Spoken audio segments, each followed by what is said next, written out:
Olá, tudo bem com todos vocês? É motivo de muita satisfação e alegria te trazer um tema tão pertinente dentro da minha experiência vivenciada no espaço escolar. O eixo temático da tradução e interpretação em nível de sinais no contexto educacional. É uma honra estar participando do segundo encontro capixaba de tradutor e intérprete de Libras. O tema do meu trabalho é Relato de experiência na atuação de tradução e interpretação em Libras no ensino fundamental. Me chamo Edneia da Rocha Neves Câmara, o meu sinal visual é a letra E, a letra C, e pretendo apresentar as minhas vivências a partir das observações vivenciadas na sala de aula no contexto educacional. Diante da pertinência do meu trabalho, eu trago 3 questões importantes para a gente refletir e pensar sobre de que maneira a escola oferta um ambiente alfabetizador para esse público.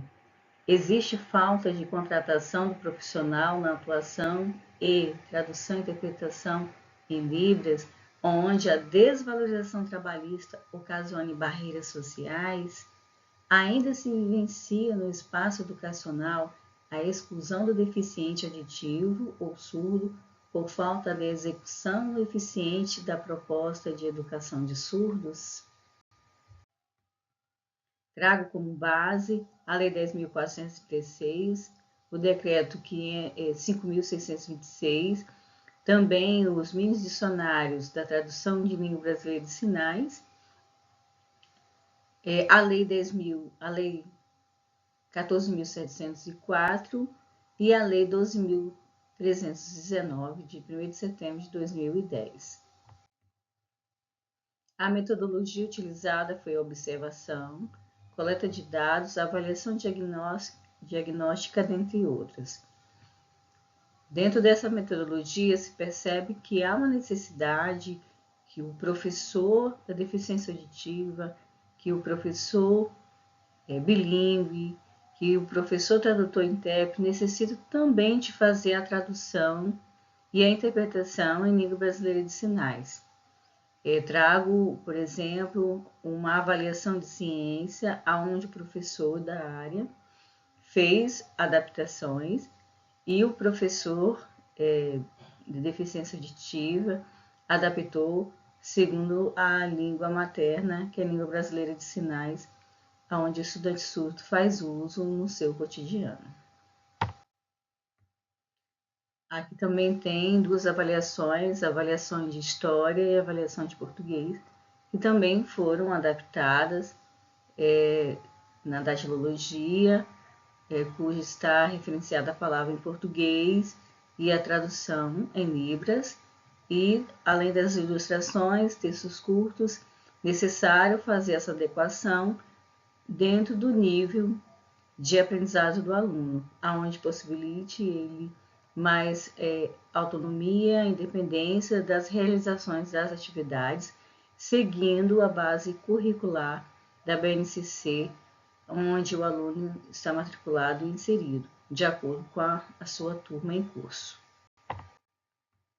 Análise e resultados se deram diante das propostas de levantamento de dados e as observações que o estudante surdo ainda falta a aquisição da língua materna, porque sem esse processo de aquisição, isso dificulta a alfabetização dentro da língua de sinais, como o L1.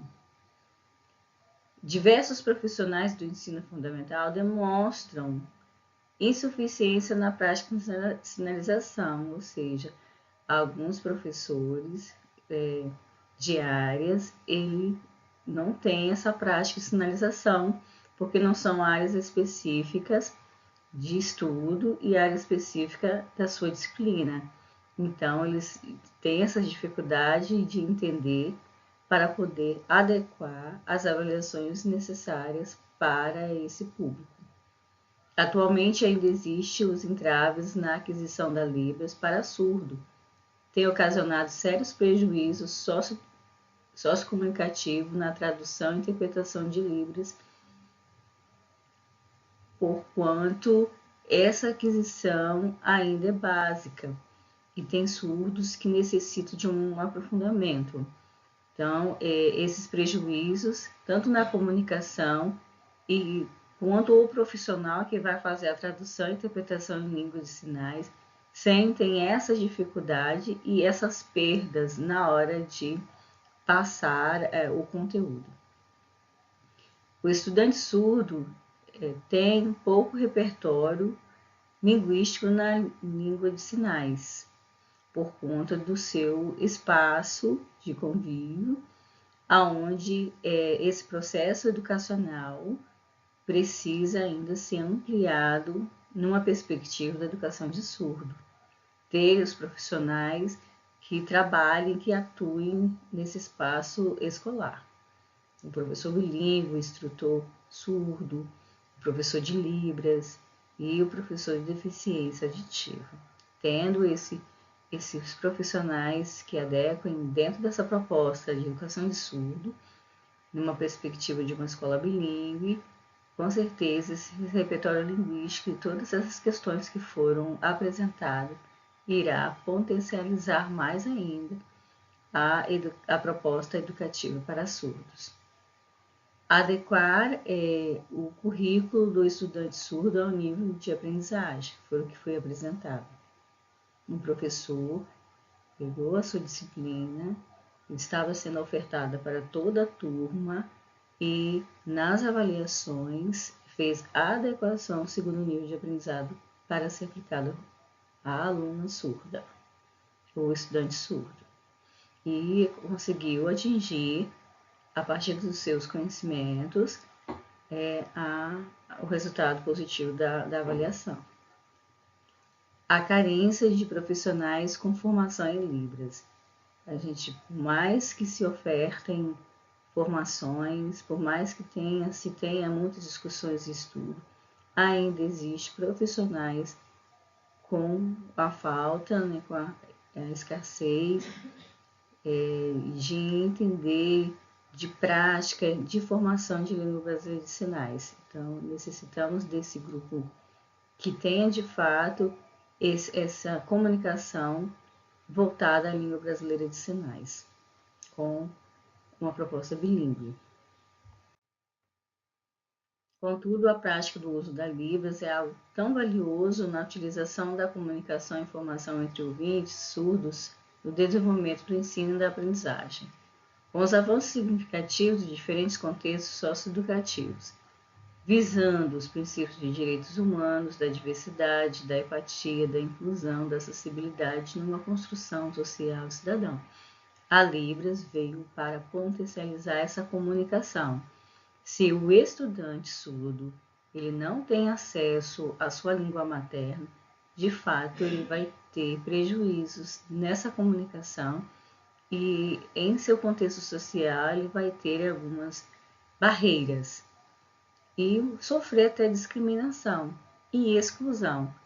Então, a perspectiva da educação de surdo veio para incluir esse sujeito e garantir princípios de direito que valorize dentro da proposta de acessibilidade em uma construção de fato cidadã.